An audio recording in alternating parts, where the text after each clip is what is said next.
Et donc le cœur profond, en fait, c'est le sanctuaire du Seigneur pour nos vies. Euh, c'est la source de l'être. C'est l'endroit où Dieu réside. J'ai entendu une petite phrase hier, je crois, je l'ai notée. La personne disait, nous croyons que Dieu nous voit d'en haut. En vérité, Dieu nous regarde de l'intérieur. Et j'ai trouvé ça bien pertinent.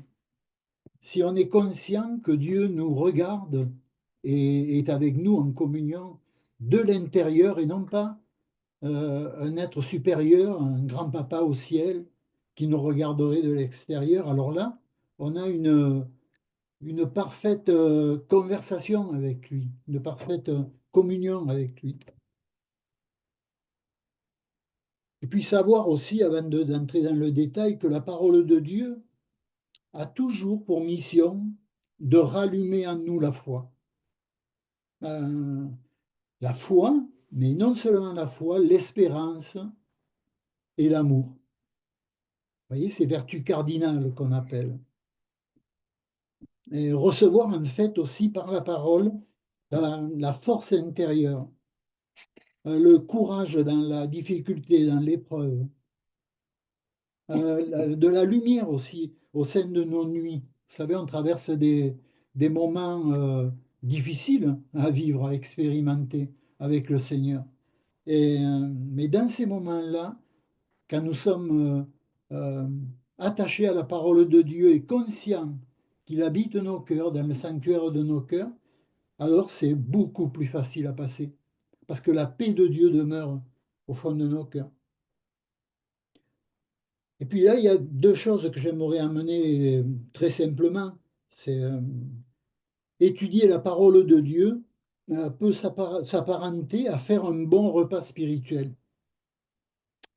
Euh, mais la méditer en silence, dans l'attente de Dieu, c'est littéralement un repas gastronomique.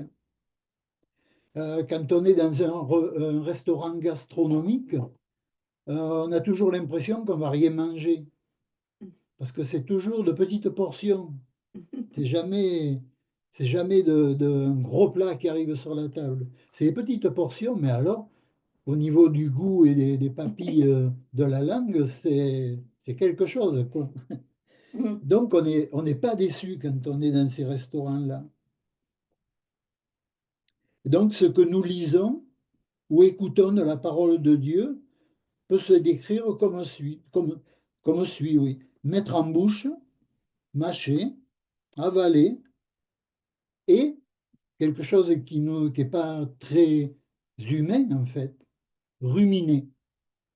Et ça, on peut l'oublier dans le, dans le contexte de notre vie intérieure avec le Seigneur, ou notre vie de dévotion, on peut dire. On peut oublier que le chrétien est appelé non seulement à manger la parole de Dieu, à la digérer, mais à la faire revenir sans cesse, à la ruminer. Et c'est en la ruminant qu'on va dégager les sucs les plus extraits de la parole de Dieu. Et souvent, les pensées de Dieu pour le moment présent, pour le moment, les situations que nous sommes en train de vivre. Et puis pour rester sur l'image du restaurant, en fait, on peut dire que pour être visité par la joie de l'esprit, la présence de Dieu, il ne s'agit pas de savoir seulement, mais de connaître. Ce mot connaître. Et si on veut le goûter, ce mot connaître, là, on lit et on étudie et on médite le cantique des cantiques, par exemple. Et on va discerner qu'est-ce que veut dire ce mot connaître. Le psaume 34, verset 9, nous dit sentez et voyez combien le Seigneur est bon. Sentez et voyez. Sentez, on pourrait le traduire par goûter. Goûter que le Seigneur est bon. Et la vie chrétienne est faite d'expériences, en fait. On dit souvent que attention aux sentiments, attention aux émotions, mais l'expérience chrétienne va au-delà des émotions et des sentiments. C'est une relation d'esprit à esprit avec Dieu. C'est très important. Donc pour nous, en fait, ça c'est la part de Dieu. L'Éternel est bon, il se donne à goûter. Et l'initiative est à la foi, à notre foi. C'est nous qui décidons. L'Esprit Saint nous sollicite, à nous d'être présents au rendez-vous, de le chercher, le Seigneur, de méditer sa parole. Donc tout ça, c'est assez élémentaire finalement. Tout le monde sait ça, tout chrétien connaît ces choses, c'est le b.a.-ba. Mais souvent on passe à une nourriture qui paraît très solide et qui est appelée à être très solide, mais finalement on laisse ces bases-là de côté et on oublie de passer du temps dans la présence de Dieu à attendre sa présence, sa parole. Donc, quelques désignations du... Tu me dis, Fabienne, Non, mais... quand on arrive à moins 10. Oui, oui. Quelques désignations du peuple de Dieu que nous sommes, en fait, où il est dit, dans Éphésiens 2, 19, vous êtes membres de la famille de Dieu. Ça, c'est une de nos appellations en tant que corps de Christ. Vous êtes membres de la famille de Dieu. Donc la famille, pour moi, j'espère pour vous, hein, c'est papa-maman. Hein. C'est pas ce qui est en train d'être généré. Nous, en France, ici, de plus en plus, il n'y a plus de papa-maman. Ils ont enlevé ça. C'est parent 1, parent 2, c'est le grand mélange. Donc, la famille de Dieu, c'est un père, une mère, éventuellement des enfants, évidemment, cousins, cousines. Mais c'est quelque chose de très spécifique. Vous voyez, c'est pas quelque chose qui se dilue dans l'air comme ça. C'est très spécifique. Là, en ce moment, nous, on a un beau-frère qui est en train de décéder d'un cancer, vraiment à l'extrémité. Là, il va peut-être pas passer demain. Et dans ces moments-là, on sent l'esprit de famille. On sent qu'on a un lien du sang. On sent qu'on a un lien d'appartenance par que ce soit une sœur, un frère, un beau-frère, une belle-sœur. Il y a un lien là qui est d'appartenance en fait. Et en tant que famille de Dieu, ben, nous sommes descendants de Dieu, parce qu'il est notre Père, né de Dieu, de l'Esprit. Donc, génétiquement et par droit de naissance, identique à Dieu notre Père. Bien sûr, nous ne sommes pas Dieu, mais quand même, la Bible dit que nous sommes des petits dieux, quelque part. Mais à la Genèse, il est parlé, Dieu dit, faisons l'homme à notre image. Donc Dieu le déclare en tant que famille de Dieu, fils et filles de Dieu, nous sommes héritiers de Dieu. Nous sommes même co-héritiers de Christ. Ça veut dire que tout ce que Christ a acquis par sa vie, par sa mort à la croix, par la résurrection, nous sommes au bénéfice de tous les gains du Fils de Dieu, par la foi et par la grâce de Dieu. Nous sommes, il est dit, participants de la nature divine. Participants de la nature divine.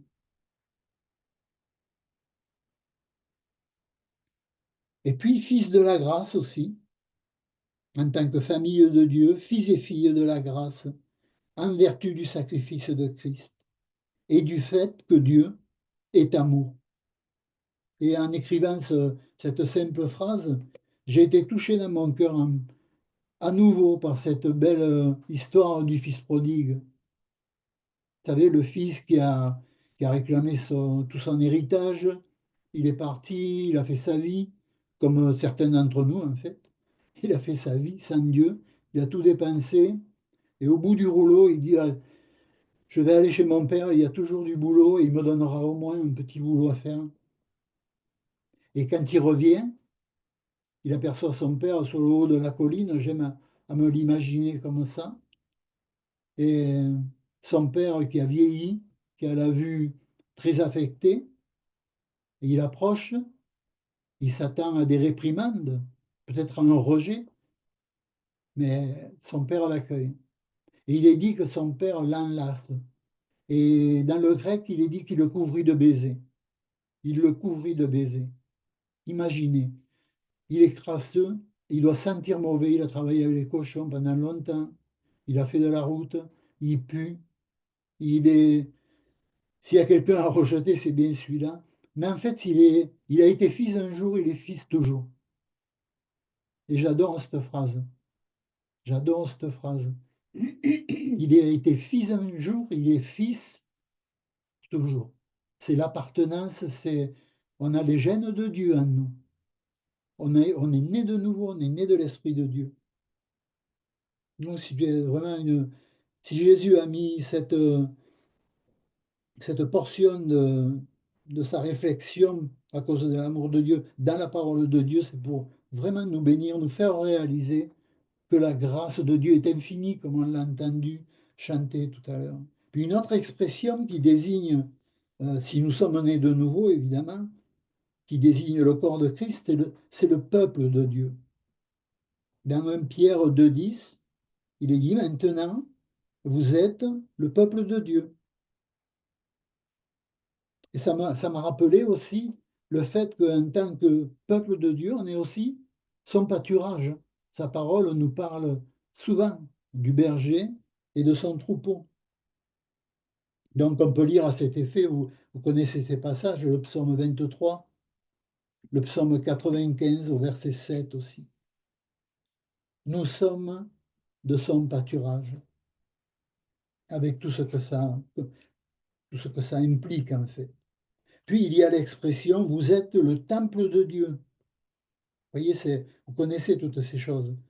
Mais ça fait de belles révisions et que ça peut être un moyen pour l'Esprit Saint de nous rappeler de belles choses. Vous êtes le temple de Dieu, de manière individuelle et de manière corporative. En tant que peuple de Dieu, nous officions comme prêtres et sacrificateurs devant Dieu. Et ça, quand je dis on, je parle de moi. Mais on a tendance à le négliger finalement. Est-ce qu'on réalise que nous sommes prêtres et sacrificateurs devant Dieu?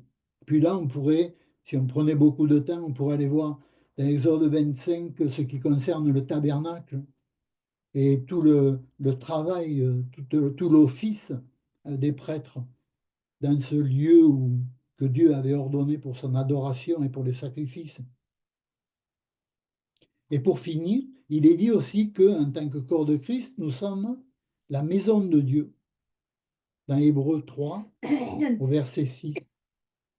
Et il est dit, sa maison, c'est nous. C'est clair, net et précis, en 3 mots, en 4 mots. Sa maison au Seigneur, c'est nous, tous ensemble. Et en tant que maison de Dieu, juste un aspect, parce qu'il y en a beaucoup, nous sommes appelés à être une maison de prière.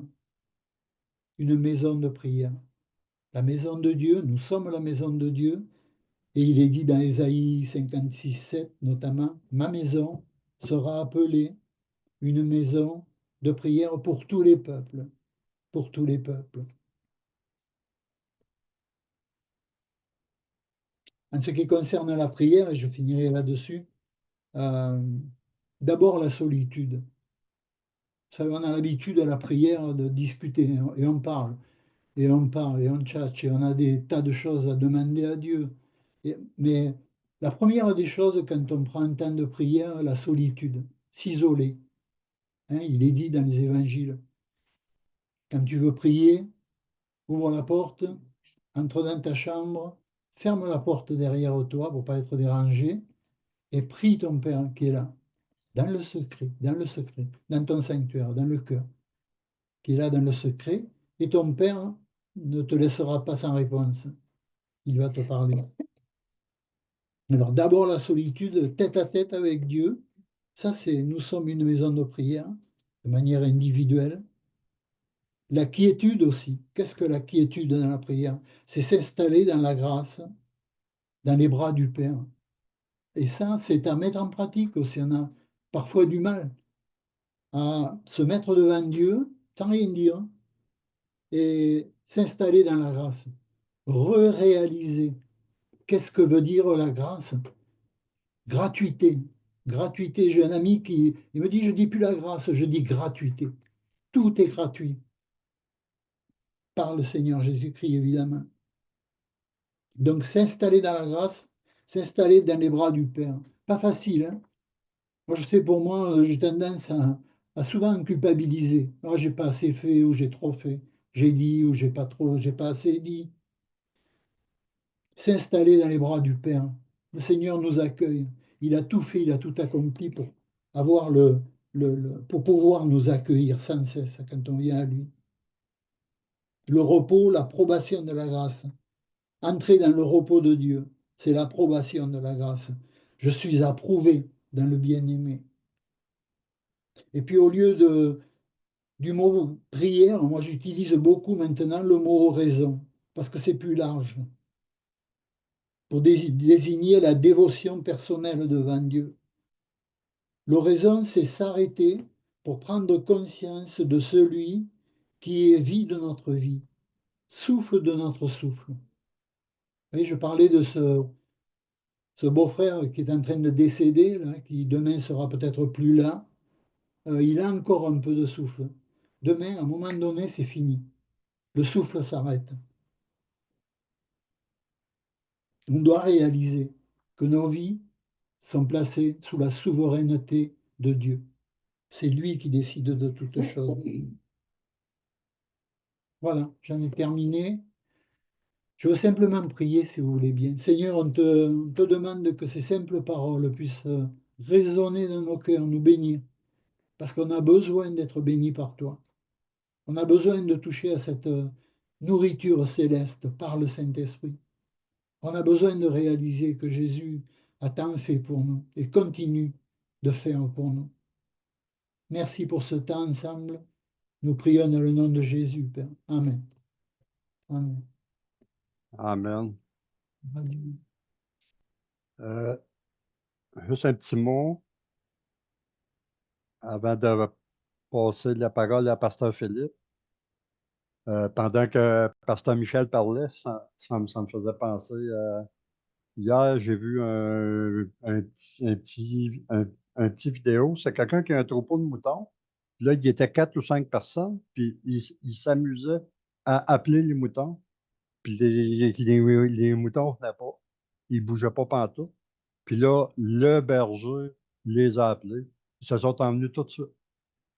Fait que ça me faisait penser à Jésus qui disait mais je suis le bon berger, puis mes brebis, ils reconnaissent ma voix. J'espère qu'on est comme ça. Fait que je passe la parole à Pasteur Philippe. Je lui donne le volant de l'autobus. C'est lui qui va me...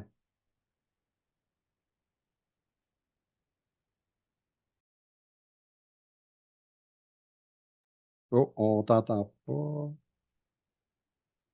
Pourtant, pourtant, le micro est ouvert. Micro qui est en bas. Voilà, d'accord. Ah, OK, parfait.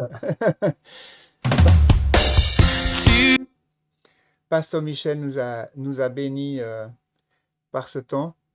Il est où maintenant? J'ai tout fermé. Oh.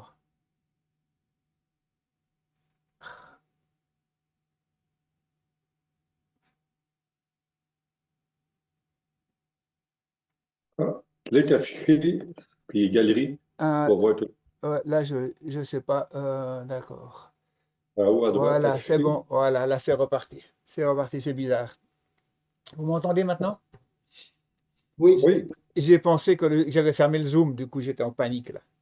Ah, Non, je disais que Pasteur Michel nous a vraiment bénis par ce temps et c'est vrai que j'avais envie de lui demander de l'essorer un petit peu plus, de presser le citron pour qu'il nous explique un petit peu sa manière de méditer la parole, et cette oraison, cette manière dont il médite la parole. Je sais qu'il a des réunions par Zoom où ils ont des temps de méditation commune. J'aurais bien eu envie qu'ils nous expliquent un petit peu comment ils vivent ça avant de partager un petit moment. Ça te dit, Pasteur Michel?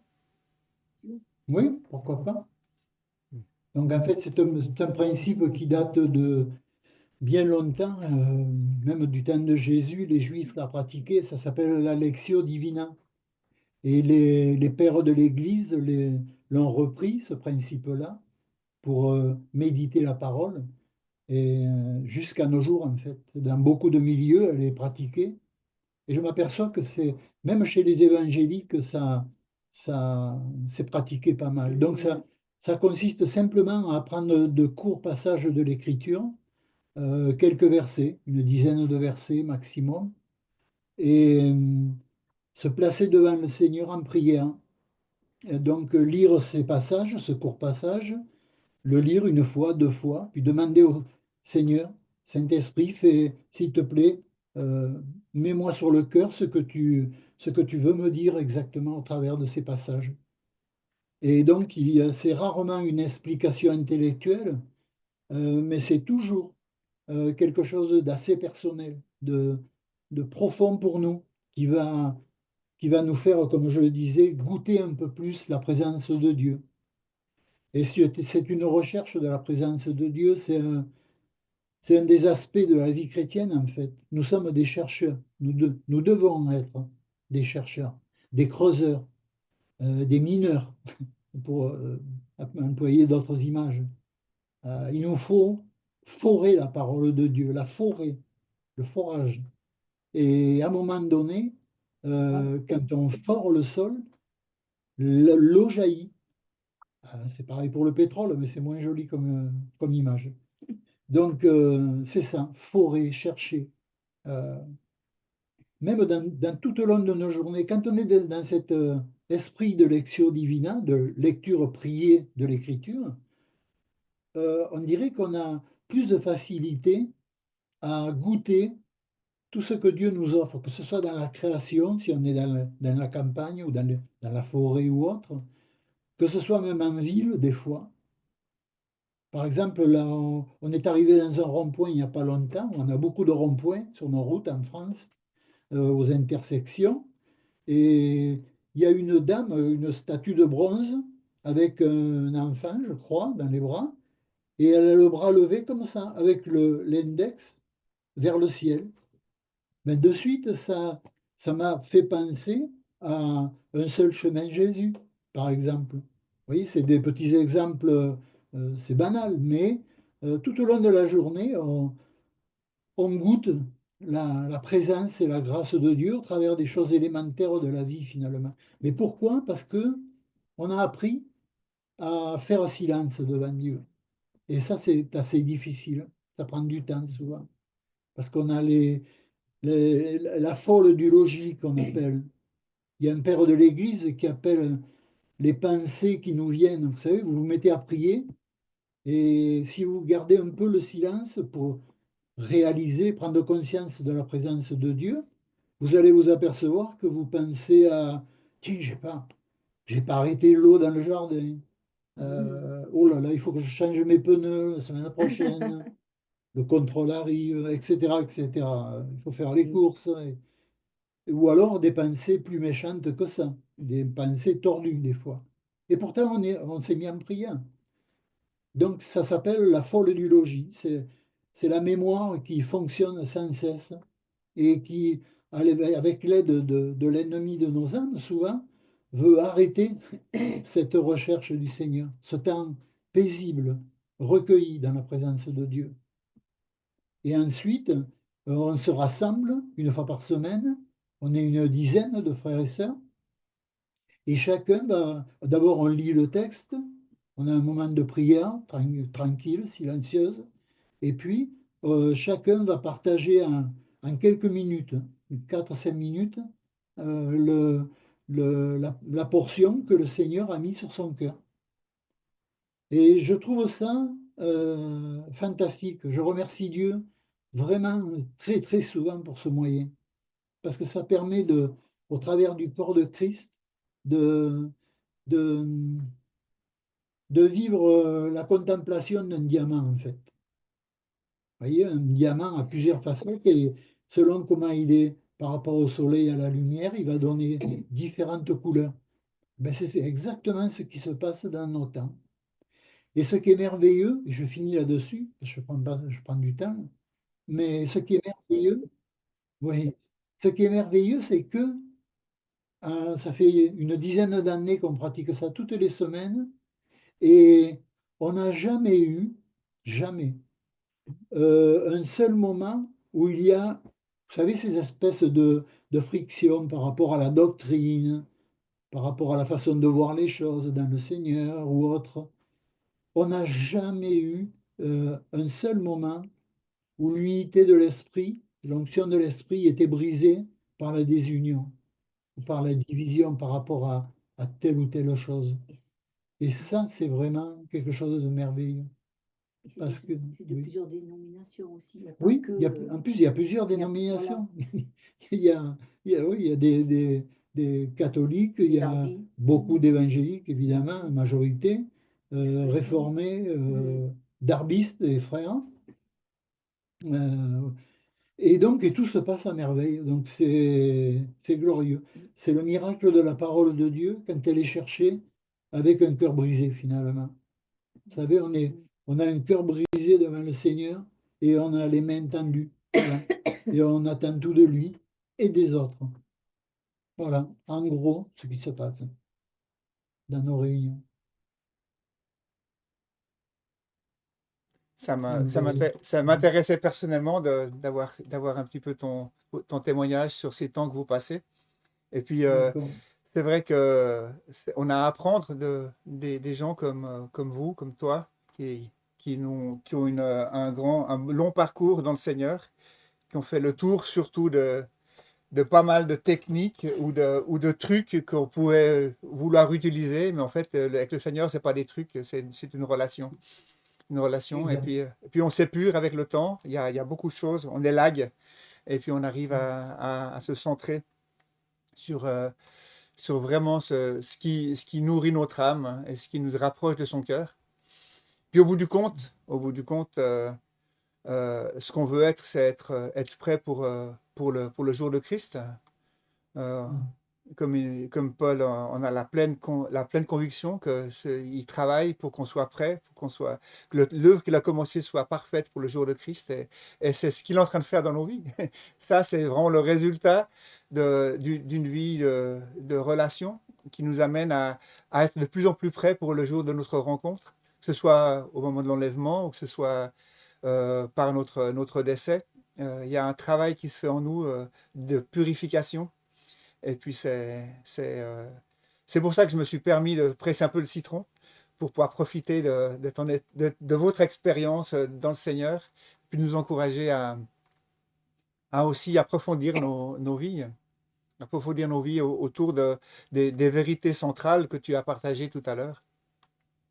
Et puis moi, en fait, je ne savais pas trop comment ça allait se passer, ce temps de culte, parce que ça me paraît, c'est difficile de suivre après une portion comme la tienne. Et en fait, ce matin, c'était autour de 5 heures du matin, j'étais réveillé et je tournais dans mon lit. Et puis, je me suis dit, ben, profiter pour prier, hein, puisqu'on est là. C'est le meilleur moyen de se rendormir, c'est de prier, parce que le diable, il n'aime pas qu'on prie, donc il nous laisse nous rendormir. Mais j'avais des pensées qui étaient à peu près posées pour ce que je voulais partager aujourd'hui, mais du coup, ça a tout changé. Et je suis venu à penser à ces versets d'Hébreux 6, 19, l'encre de l'âme. Je vais rechercher ce verset-là, 16, 17, 18, 19, 19, voilà. Cette espérance, nous la possédons comme une encre de l'âme, sûre et solide, qui pénètre au-delà du voile. Et puis moi, je suis un peu marin sur les bords, j'ai beaucoup navigué à la voile. Et puis cette parole, ce verset m'a toujours beaucoup parlé, dans le sens où on a besoin d'être ancré. L'espérance, c'est pas juste espérer attendre le bus, peut-être qu'il va arriver au Chili ou peut-être qu'il vient pas. C'est pas peut-être l'espérance. C'est pas que j'espère qu'il fera beau demain. C'est pas cette espérance-là du tout. C'est une assurance, une ferme assurance. La ferme assurance que ce qu'il a promis, il va l'accomplir. Il y a une immense différence entre espérer qu'il fera beau demain et espérer les promesses de Dieu. Cette encre qui va au-delà du voile, elle est plantée dans le temple céleste, elle est plantée dans la Nouvelle Jérusalem, elle est plantée devant le trône de Dieu. Par sa mort et sa résurrection, par son ascension, Dieu a accueilli Jésus, a confirmé l'acceptation de son sacrifice, et par là nous a introduits par la foi dans les lieux célestes. Nous sommes assis avec lui dans les lieux célestes par la foi. Nous contemplons les choses avec une vision céleste. Nous sommes en lui, il est en nous, comme tu as partagé, Pasteur Michel. Mais il y a une réalité où il faut vraiment intégrer cette immuabilité de la promesse. Je lisais l'autre jour avec Manola, comme vous savez peut-être, je suis malvoyant, et puis Manola, tous les soirs, Manola me lit une portion d'un livre ou d'un autre. On a une bibliothèque qui en a bientôt fait le tour, on est toujours à la recherche de bons livres. Et là, on est en train de lire des prédications de Spurgeon. Il nous parlait de ces versets qui nous disent que l'espérance du salut, c'est le casque. Le casque du salut, c'est le casque de l'espérance du salut. Et ça me parlait tellement de garder ma tête protégée par l'espérance du salut. Que mes pensées, que le centre de ce que je suis, mon âme, ma pensée, mon corps, tout ça soit gardé par l'espérance du salut. On peut avoir des tas d'expériences difficiles. On peut être attaqué dans notre foi, on peut être attaqué dans notre corps, on peut être attaqué dans nos convictions. Mais si on a cette encre qui est placée au-delà du voile, peu importe le vent, il y a une chose qui est assez... Quand on est marin, on connaît ça. Quand on pose une ancre, c'est le centre. C'est le centre de notre cercle. Le vent peut venir de où il veut, on va tourner autour de l'ancre. L'ancre va toujours rester à sa place, plantée profondément dans le socle marin. Et le vent vient de gauche, nous on sera à droite. On va s'orienter face au vent, mais l'ancre va rester à sa place. L'ancre va nous donner un cercle, une circonférence dans lequel on va se déplacer. Il y a une latitude, il y a une liberté de mouvement, mais qui est due aux circonstances. Les circonstances peuvent nous pousser à gauche ou à droite. Il y a des moments dans la vie où des fois on se sent pas forcément proche de Dieu. Il y a des difficultés, il y a une lutte, mais l'ancre, elle reste à sa place. Et la chaîne de cette encre, c'est notre foi. La foi ferme dans les choses qu'il a établies, les choses qui sont établies une fois pour toutes, profondément ancrées, au-delà du voile. J'avais un ou deux versets qui allaient dans ce sens-là. 1 Pierre, béni soit le Père de notre Seigneur Jésus-Christ, selon sa grande miséricorde, qui nous a régénérés par une espérance vivante par la résurrection de Jésus-Christ. Une espérance vivante. C'est pas seulement une encre qui est simplement un point de référence. C'est qu'il y a une relation par la chaîne de la foi avec cette encre où on est alimenté, où on a une réalité. On pourrait prendre l'image des voitures électriques qui sont connectées au mur. C'est pareil, il y a un flux de vie qui vient à travers de notre foi en Jésus-Christ ressuscité à la droite du Père, qui vit en nous par la foi. Il y a une réalité d'une alimentation continuelle de cette encre qui est placée. Ce n'est pas une encre inerte, c'est une espérance vivante. C'est vrai que c'est des choses qui pourraient être abstraites, comme je l'ai dit, mais la foi, c'est l'assurance des choses qu'on ne voit pas. C'est une assurance, c'est une réalité en Hébreux 11. Puis moi, dans mon encouragement de cette nuit, quand je priais pour ça, que je réfléchissais, ça ça me ramenait à des réalités or l'espérance ne trompe pas, parce que l'amour de Dieu est répandu dans nos cœurs par l'Esprit Saint qui nous a été donné.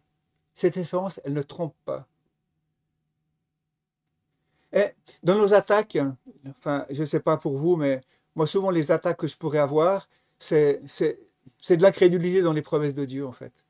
Quand on est un peu malade, tous ces derniers temps, on est un peu grippé avec Manola. On a passé par un moment difficile, Manola tous. D'ailleurs, elle est rentrée au chaud de nouveau à la maison. Mon bureau est un peu plus froid. Je pense à vous avec vos allergies. Ces réalités-là, puis on dit jusqu'à quand, Seigneur, où on voit, on voit les choses qui ne changent pas, on a des difficultés, et puis l'ennemi vient et puis dit, mais est-ce que vraiment Dieu t'écoute? Est-ce que les promesses, est-ce que c'est Jésus qui guérissait quand il marchait sur la terre parmi ses disciples et parmi le peuple, est-ce que c'est Jésus est toujours capable de te guérir, de répondre à tes prières? Est-ce qu'il t'écoute? Et puis on revient à ces choses-là. L'espérance ne trompe pas, parce que l'amour de Dieu était répandu dans nos cœurs. Et puis on revient à cette communion avec lui par le Saint-Esprit qui nous a été donné. Et puis on revient à ces réalités où on remet notre foi en marche. On dit, Seigneur, c'est vrai, mes circonstances, eh ben, elles ne sont pas comme j'aimerais peut-être qu'elles soient. C'est vrai que mes circonstances, elles pourraient me faire croire que tu n'es pas fidèle. Mais ta parole dit. Mais ta parole dit. Et c'est ce que je partageais ces derniers temps dans une étude biblique qu'on a ici avec un frère, où on méditait sur la puissance de la parole, quand Dieu dit, Dieu a envoyé sa parole et il les guérit. La réalité de la parole de Dieu, la puissance de la parole de Dieu quand Dieu l'exprime. Et revenir à ces réalités de mettre notre foi en route au-delà des circonstances. L'ancre est posée, l'ancre est puissante. Il y a des vagues, le bateau est secoué, j'arrive pas à dormir, il y a de la houle, il y a du vent, il y a les haubans dans le mât qui font un bruit d'enfer. On a peur. Est-ce que l'ancre va tenir? Mettre ma foi en route dans les réalités célestes.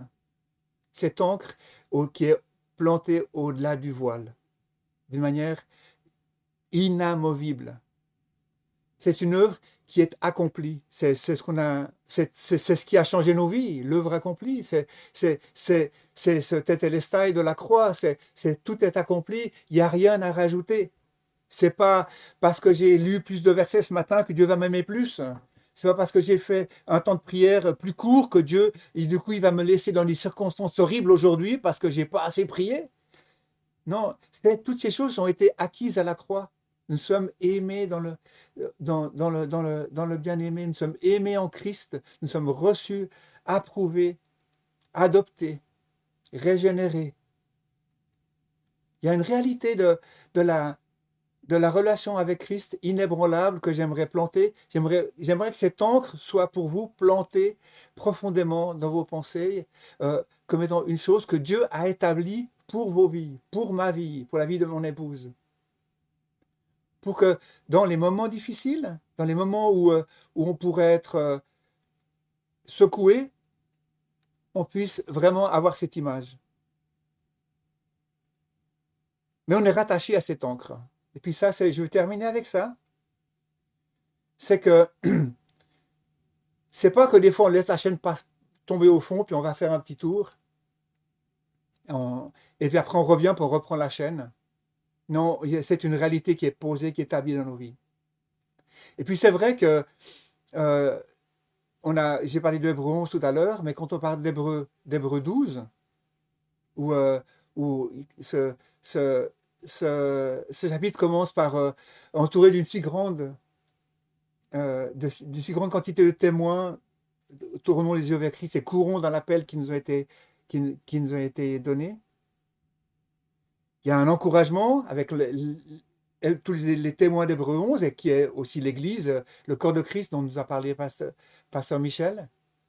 Après ça, il y a aussi toute une partie de la correction. Et puis des fois, Dieu tire un coup de chaîne. Et ça fait partie de sa fidélité, ça. Des fois, on prend des libertés et Dieu donne un coup de chaîne sur l'encre. Et puis nous ramène au centre. On s'est écarté. Il y a une réalité inébranlable qui va dans les deux sens. C'est vrai qu'on est en sécurité, mais cette sécurité va aussi par la correction, par la manière dont Dieu nous ramène à lui. Et puis ça, c'est important aussi à le savoir. Il ne faut pas se désespérer quand il y a la correction qui vient, quand il y a la discipline qui vient. C'est par amour pour nous, si nous n'étions pas fils, si nous n'étions pas fils de Dieu, nous n'aurions pas droit à la correction. Et ce passage nous parle de ça. Nous serions des fils illégitimes. Mais parce que nous sommes des fils illégitimes, cette chaîne aussi, elle est là pour nous ramener au centre, pour nous ramener vers le cœur de Dieu. Et puis, ces pensées, elles peuvent paraître contradictoires. Mais quand on pense à l'amour de Dieu, l'amour de Dieu qui veut, par-dessous tout, nous garder près de lui, près de son cœur, qui veut faire une œuvre en nous qu'il a commencé et qui va terminer pour le jour de Christ, d'épuration dont je parlais tout à l'heure par rapport à ce que pasteur Michel a partagé. Il y a une partie qui a à voir avec l'affinement, avec le polissage, avec l'enlèvement des scories qui sont dans nos vies.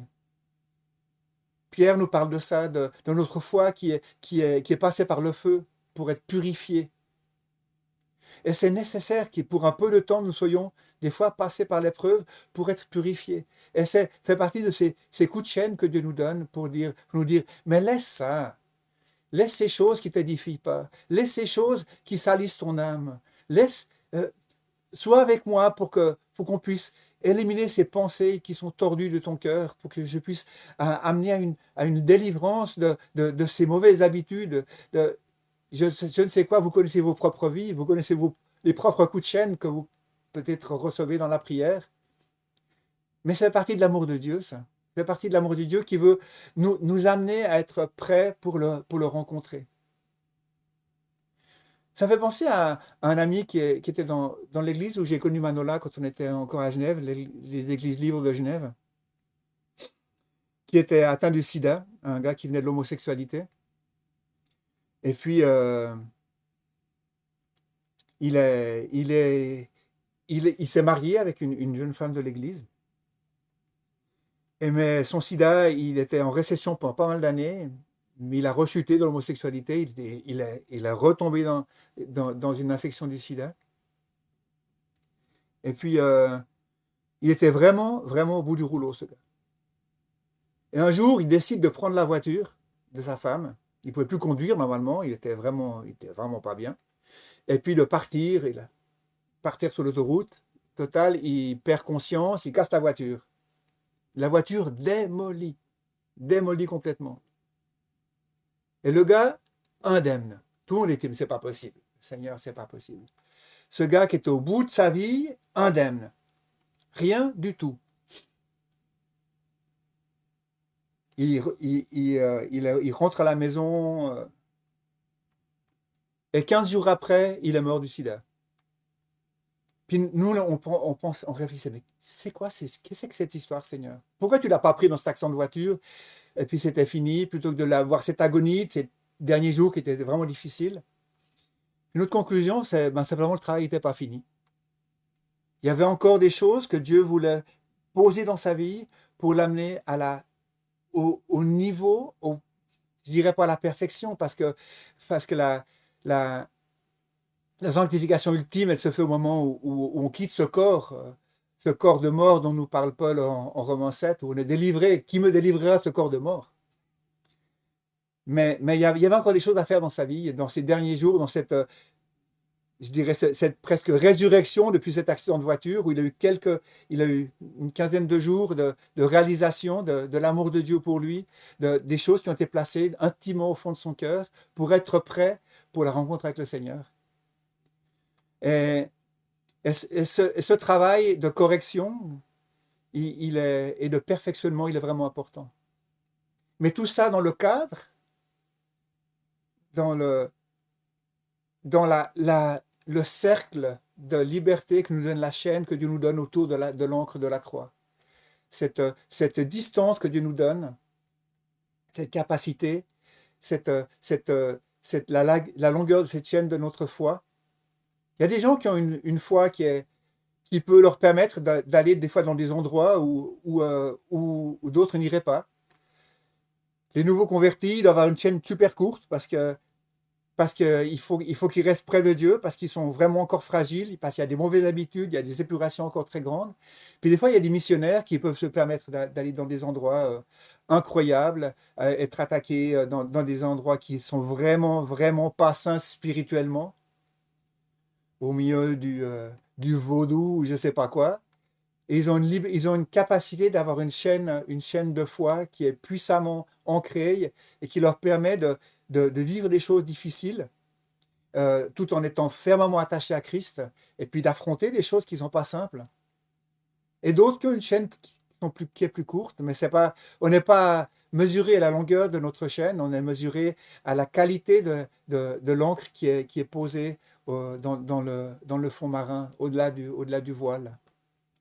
C'est notre mesure, c'est pas nous. Nous ne sommes pas, comme dit Paul, je ne veux pas être jugé selon ma propre justice, mais selon la justice qui vient de Dieu. Cette justice, elle était placée une fois pour toutes au-delà du voile. C'est l'œuvre de Christ parfaite et suffisante pour nos vies. Voilà, c'est ce que j'avais sur le cœur pour vous partager. Je ne savais pas comment continuer derrière Pasteur Michel, parce que je connais sa portion et j'avais crainte de décorner la profondeur de ce qu'il nous partage toujours. J'ai tellement bons souvenirs des cours qu'on avait à l'Institut théologique avec lui. Mais c'est ce que j'avais dans ma méditation de ce matin à vous partager.